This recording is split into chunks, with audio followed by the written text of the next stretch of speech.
Are civil court clerk का जो है वो एग्जामिनेशन समाप्त हो चुका है।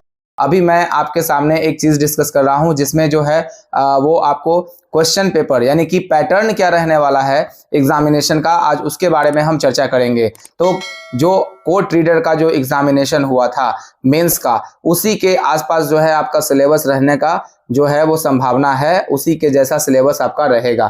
तो कोर्ट रीडर में कैसा सिलेबस रहा था आप जान लीजिए पहले। तो सबसे पहले आप देख सकते हैं, हम यहाँ पर आपको दिखाते हैं एक ओवरव्यू, फिर क्वेश्चंस का पैटर्न भी आपको हम समझाते हुए चलेंगे।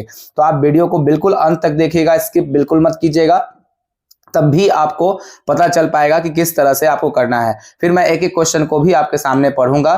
तो सबसे पहले देखिए कि ऑब्जेक्टिव प्रश्न कितने आए थे। ये देखिए सेक्शन ए ऑब्जेक्टिव लिखा हुआ है, ये मेंस पेपर का बात है, तो ये मेंस पेपर के लिए था। तो सबसे पहले बात यह है कि कंप्यूटर बहुत ही इंपॉर्टेंट रहेगा। 10 क्वेश्चन आपका ऑब्जेक्टिव टाइप में आएगा कंप्यूटर, यानी कंप्यूटर के टोटल 15 प्रश्न आने वाले हैं और 15 प्रश्नों में से आपका 10 प्रश्न जो होगा वो ऑब्जेक्टिव टाइप से आएगा। तो इस बात को आप बिल्कुल अच्छे तरीके से ध्यान रखेंगे, ठीक है। ऑब्जेक्टिव टाइप में 10 कंप्यूटर आपको आना है, ऑब्जेक्टिव टाइप। अगला देखिएगा ध्यान से, आपको यानी 10 क्वेश्चन यहाँ पर आप देखेंगे कि यहाँ पर समाप्त हो गया 10 क्वेश्चन, और उसके बाद जो है क्या 10 नंबर के बाद जो है यहाँ पर देखेंगे बीसीसी के बाद जो है, अभी मैं क्वेश्चन को भी पढ़ कर दिखाऊंगा आपको, फिलहाल आप देखते चलें। 11 नंबर से लेकर के 11 नंबर से लेकर के और टोटल अगर आप जाते हैं 20 नंबर के प्रश्न पर, तो 20 नंबर का प्रश्न जो है आपका मैथ का होने वाला है। यानी कि 10 क्वेश्चन कंप्यूटर से ऑब्जेक्टिव पूछे जाएंगे और 10 क्वेश्चन जो है वो आपके मैथ से ऑब्जेक्टिव पूछे जाएंगे। नेक्स्ट क्वेश्चन आप देखिएगा, नेक्स्ट स्लॉट में क्या है, यानी 21 से लेकर के पूरा कंप्लीट आप देख रहे होंगे, मेरे साथ देखते चलिएगा। मैं पूरे पेपर को आपको दिखाऊंगा, फिलहाल के लिए आप इसको ओवरव्यू एक बार देख लें। 30 क्वेश्चन जो होंगे, यानी कि लगभग 30 क्वेश्चन आपके टोटल ऑब्जेक्टिव के होंगे, जिसमें ये रीजनिंग आपको दिख रहा होगा, रीजनिंग वाला पेपर है, ठीक है। और पूरे प्रश्न को देखने के लिए हमारे साथ अंत तक बने रहेंगे। तो 30 प्रश्न जो है वो आपके ऑब्जेक्टिव टाइप से पूछे जाएंगे। तो इस तरह का ये ओवरव्यू है। फिर मैं आपको पूरा दिखाऊंगा, एक एक क्वेश्चन दिखाऊंगा कि किस तरफ से आया था। सेक्शन बी देखिए इंग्लिश, और किस तरह से लिखा है, डिस्क्रिप्टिव लिखा हुआ है। और डिस्क्रिप्टिव के लिए देखिए क्या क्या यहाँ पर टॉपिक वाइज है। तो यहाँ पर डिस्क्रिप्टिव देखिए 5 नंबर का आपका एस्से है, लेटर है, और देन ये सब बात जो है आपको मैं अभी बताता हूं जस्ट। तो यहाँ पर सेक्शन सी में देखिए, सेक्शन सी का जो है वो हिंदी है, वर्णात्मक, यानी कि इसको भी डिस्क्रिप्टिव, वर्णात्मक का मतलब डिस्क्रिप्टिव है यहाँ पे।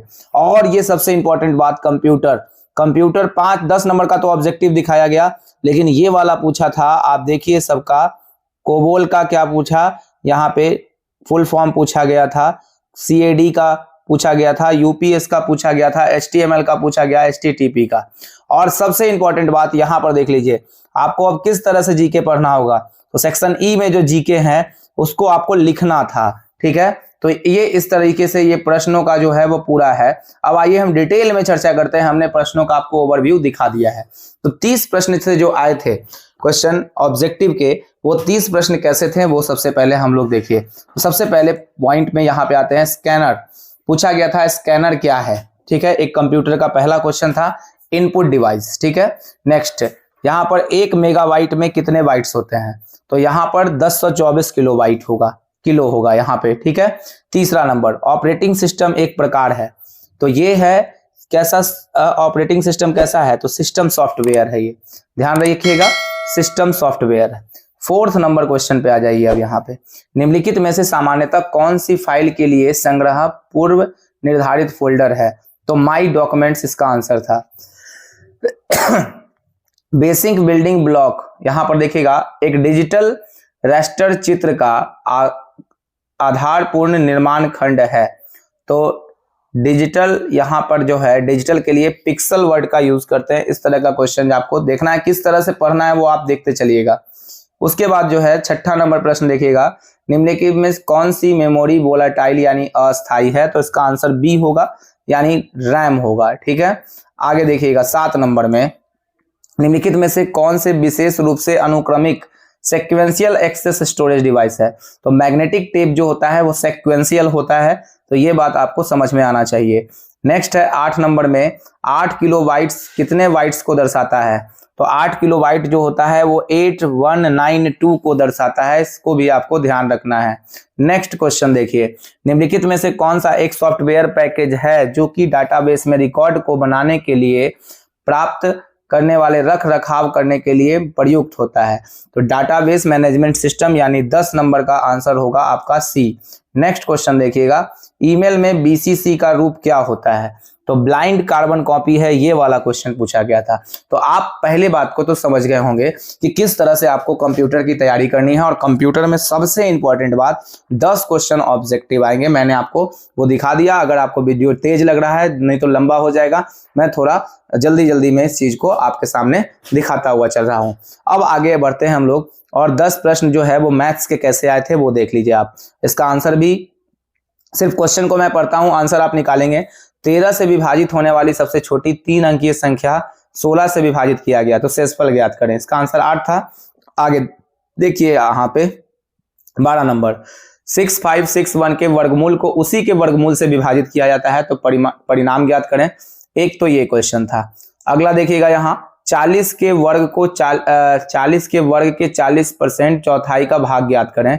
एक 13 नंबर ये क्वेश्चन था। 14 नंबर देखिए, चक्रवृद्धि ब्याज को आपको पढ़ के जाना होगा। चक्रवृद्धि ब्याज पर निवेशित किए गए धनराशि का 2 वर्षों में 1600 और 3 वर्षों में 1680 हो गया, तो ब्याज की दर यहाँ पर आपको फाइंड करना था।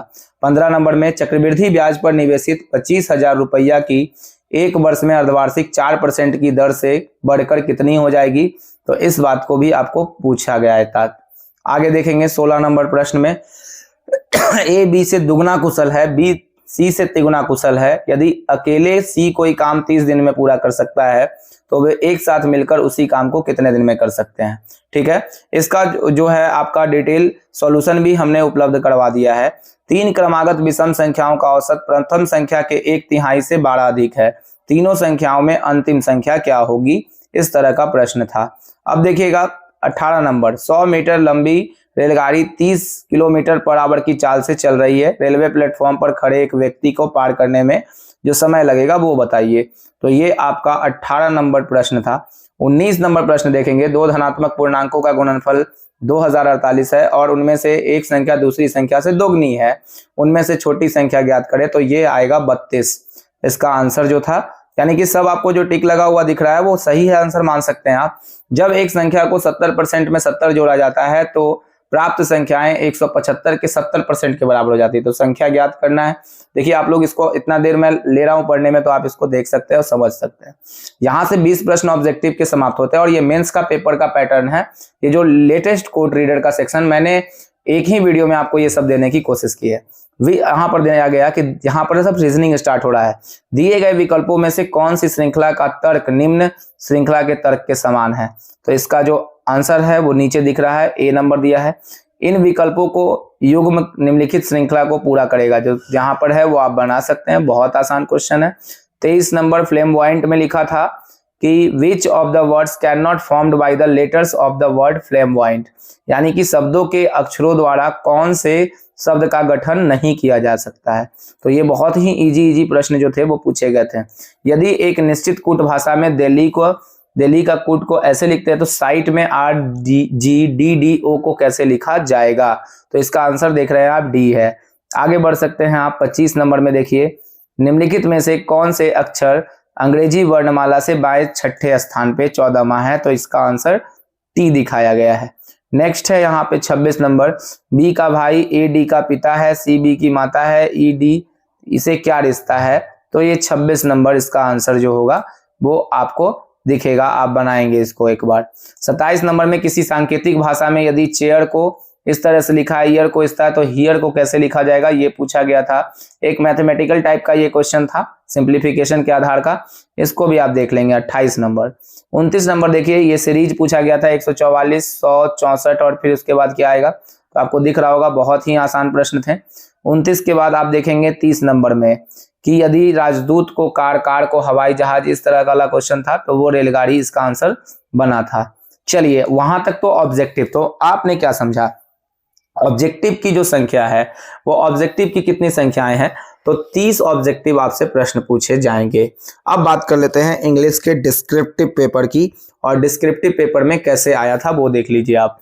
तो सबसे पहले एक क्वेश्चन आया था, यानी कि 100 right an essay in about 150 words on any one of the following topics, यानी आपको डिस्क्रिप्टिव पेपर लिखना था कि किस तरह से जो है वो 150 वर्ड्स लिखने हैं one of the following topics पे। तो एक क्वेश्चन जो था वो 5 नंबर का था डिस्क्रिप्टिव पेपर का, ठीक है।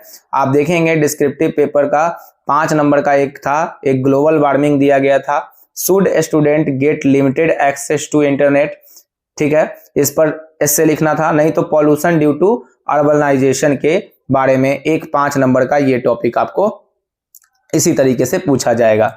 आगे देखिएगा, दूसरा क्वेश्चन इसमें है, उसमें से एक ही लिखना था कोई, उस पे 5 नंबर आपको मिलने थे। Write a letter in about 100 words on any one of the following topics below, यानी कि नीचे 3 लेटर्स दिए गए हैं और 3 लेटर्स में से आपको एक लेटर्स जो थे वो एक लेटर लिखने हैं इसमें, ठीक है। और कौन सा लेटर लिखना है, तो इसमें से कोई भी आप सेलेक्ट करके, वो भी 5 नंबर का लेटर होगा। तो लेटर के फॉर्मेट की जानकारी आपको अच्छे से होनी चाहिए। Letter to the editor of a daily about the misuse and poor maintenance of a public park in area, यानी कि आपके जो एरिया में पब्लिक पार्क है उसका मेंटेनेंस पुअर है, इसके लिए एडिटर को एक पत्र लिखिए। दूसरा, letter to the editor of a daily drawing attention of your authorities for providing street lights in your colony, तो एक स्ट्रीट लाइट वाले कॉलोनी के वहां पर आपको लेटर लिखना था एडिटर को कि हमारे जो है मोहल्ले में स्ट्रीट लाइट नहीं है, जिस कारण से आपको एडिटर को एक पत्र लिखना था। तीसरा, letter to the editor of a daily about the poor and pathetic condition of the road your in city, मतलब कि आपका जो है घर का जो आपका जो रोड है वो टूटा हुआ है और उसके बारे में जो है आपको एडिटर को पत्र लिखना। तो देखिए यही पत्र का पैटर्न होगा, आपको 3 प्रश्न दिए जाएंगे और उसमें से एक आपको कोई भी लिखना पड़ेगा। तो ध्यान से इस बात को समझे। अगला देखिएगा, ये इंपॉर्टेंट कहानी है, 5 5 10 नंबर का हो चुका, टोटल 20 नंबर का इंग्लिश आपका आना है। Right the meaning of the following idioms and phrases and use them in a sentence so as to bring out their meaning clearly. No credit will be given for vague or ambiguous sentence. यानी कि सबसे पहले a bolt from the blue, तो क्या करना था इसमें, a bolt from the blue यानी कि shocked होता है इसका, तो इसको आप पूरा लिखते हैं उसका मीनिंग और उसको एक सेंटेंस आपको बनाना सीखना होगा। अब ऐसे कितने प्रश्न थे आप देख लीजिए, 5 प्रश्न थे। Break the ice, bury the hatchet, leave somebody in lurch below the belt, ठीक है। इन सभी का आपको इंग्लिश में मीनिंग लिखना था और साथ ही साथ एक और काम करना था, इसको सेंटेंस बना करके इसको यूज करना था। तो इसको भी आप अच्छे तरीके से प्रैक्टिस कर लेंगे, ठीक है। तो ये आने की संभावना इसमें अधिक है। आगे देखिएगा, right the correct spelling of the following miss spelt, यानी कि आपके सामने जो है मिस स्पेल्ट लिखे जाएंगे और उस मिस स्पेल्ट का आपको लिखना है पूरा जवाब, वहां पे एकदम साफ साफ देना है, ठीक है। तो एसिड लिखा हुआ है तो ACED, आप देखिए यहाँ डबल C होता है तो यहाँ पे छोड़ दिया गया। इंट्रोगेट INTERROGATE होता है, जुडिशियल में CIAL जोड़ा गया, ल्यूटिनेंट का ये स्पेलिंग होता है और सीजर्स का तो गलत लिखा हुआ था, उसको आपको सही करना था, तो उसमें आपको 5 नंबर मिलने थे। तो ये पूरा कंफर्म चीज यहाँ पर मिलेगा, ये आप रट के जाइएगा वर्ड मीनिंग, तो आपके लिए बेनिफिट है। तो 20 नंबर का जो था वो आपको आप डिस्क्रिप्टिव, 30 नंबर का ऑब्जेक्टिव हो गया और 20 नंबर का आपका इंग्लिश हो गया। तो 30 और 20 50, अब ये आ रहे हैं हम 20 70 पे, ठीक है। आप देखिएगा ये 70 हो जाएगा यहाँ से और फिर उसके बाद आपको समझना है निम्नलिखित में से हिंदी में क्या क्या आ रहा है। वर्णात्मक मतलब डिस्क्रिप्टिव, निम्नलिखित मुहावरों का अर्थ करते हुए उन वाक्यों में प्रयोग कीजिए। देखिए जो चीज इंग्लिश में पूछा गया था वही चीज इसमें पूछा गया है, यानी आंखों का तारा होना, ठीक है, आंख लगना, आटे दाल का भाव मालूम होना, कान खड़े होना, उंगली उठाना, इस तरीके के आपके जो है वो फ्रेज है। इस फ्रेज का पहले अर्थ लिखना है और अर्थ का उनके सेंटेंस में प्रयोग करके आपको देना है। तो प्रत्येक क्वेश्चन के लिए आपको 1 नंबर मिलेंगे। तो फ्रेज पर बहुत ध्यान दीजिएगा, 5 नंबर आपका यहीं से आएगा। निम्नलिखित वाक्यों के शुद्ध रूप को लिखिए। पहला देखिए, अब देखिए यहाँ पे आपको अब ग्रामेटिकल चीज भी पढ़ना है, जैसे नाउन वगैरह पढ़ के रखेंगे तो वहां पर आपको समझ में आएगा, उसको एग्जैक्ट सही करना है, क्यों अगर थोड़ा भी गलती करेगा तो नहीं मिलेगा। यह बालक कहाँ जा रहे हैं, यहाँ पर देखिए यह बालक कहाँ जा रहा है होना चाहिए था, रहे हैं लगा दिया गया। तो ये चीज जो है आपको ध्यान रखना है, इसको सही करके लिखना है। मैं पढ़ा हूं, उसके बाद पुस्तकालय में अनेकों पुस्तकें हैं, मेरे मित्र ने 2 पुस्तकें खरीदी, मैंने कविता सुनाया। तो इस तरीके के जो सेंटेंस में आपको यूज करने हैं और इसको जो है वाक्य को शुद्ध रूप से आपको लिखना है, ठीक है। अगर आपने यहाँ पर गलती किया तो बहुत दिक्कत होगा, तो इसके लिए ग्रामेटिकल तौर पे आपको मजबूत रहना होगा हिंदी में। तो 5 प्रश्न आपको मुहावरा अर्थ स्पष्ट करने के लिए आया और 5 प्रश्न जो हैं वो आपको यहाँ पे दिख रहा है शुद्ध रूप में लिखने के लिए। तीसरा, निम्नलिखित शब्दों समूहों के लिए एक शब्द का चयन लिखें। अब ध्यान से सुनिएगा, यहाँ पर ये भी स्कोरिंग बात है।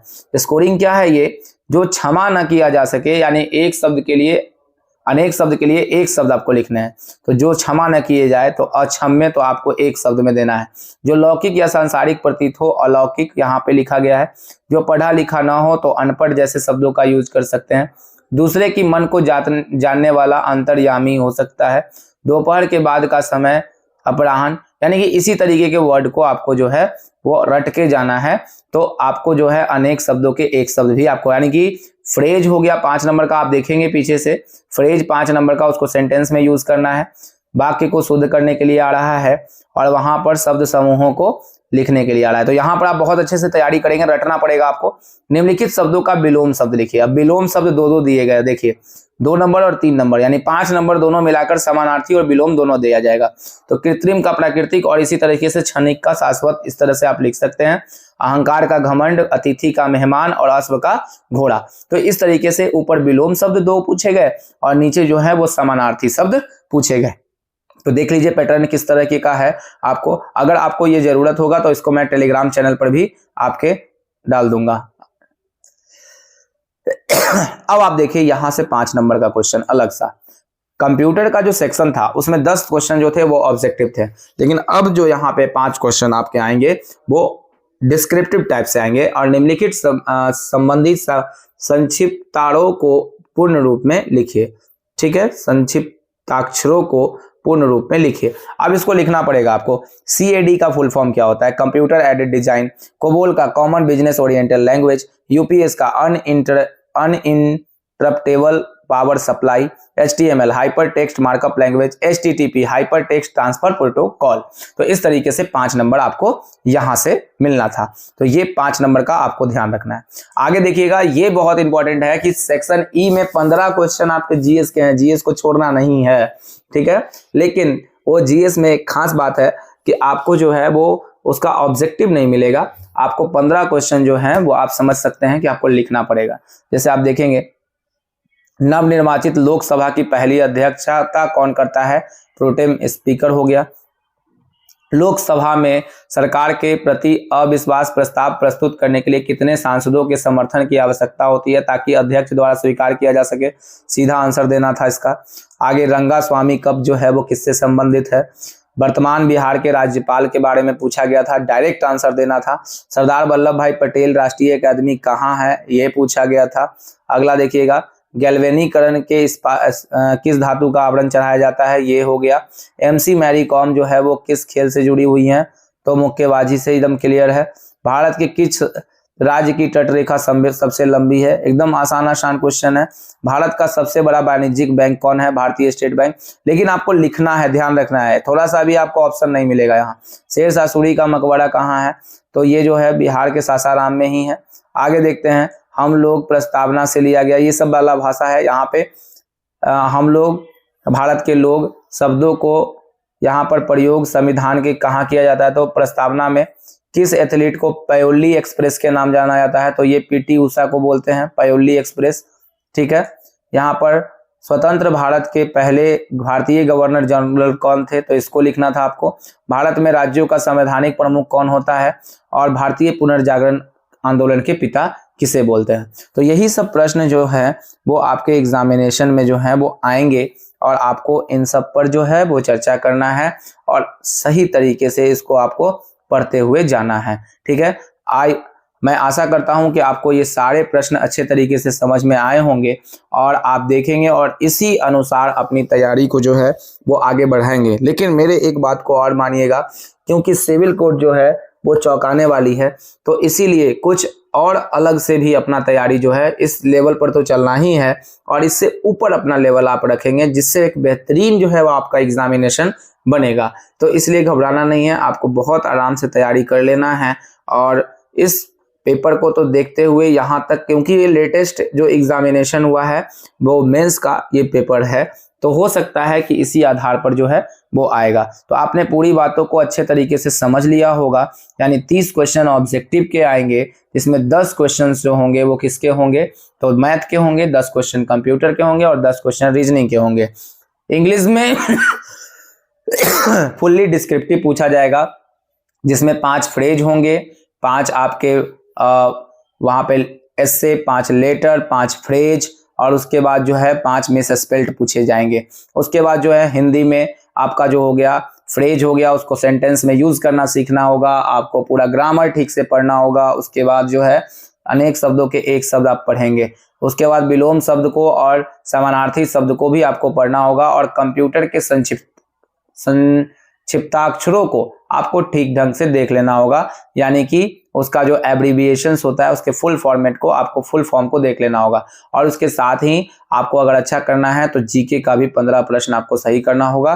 तो आप देख सकते हैं कि यहाँ पर जो दिए गए हैं वो करंट अफेयर्स भी बहुत सारे इसमें दिए गए हैं। तो सबको लेके आपको चलना है और कंप्लीट तैयारी इसी से करना है। और क्वेश्चन अगर ऐसा होगा तो मैं उसको पीडीएफ में आपको बना करके, पीडीएफ तो बना ही हुआ है, उसको मैं आपके टेलीग्राम चैनल पर भी उपलब्ध करा दूंगा, जिससे आप आसानी से उसको देख सकते हैं और अच्छे तरीके से एक साथ देख सकते हैं। फिलहाल इस वीडियो को पूरा देखे होंगे तो बहुत ही अच्छा बात है और इसी से अब तैयारी में आप लग जाइए। चलिए मिलते हैं अगले वीडियो में, तब तक के लिए बाय।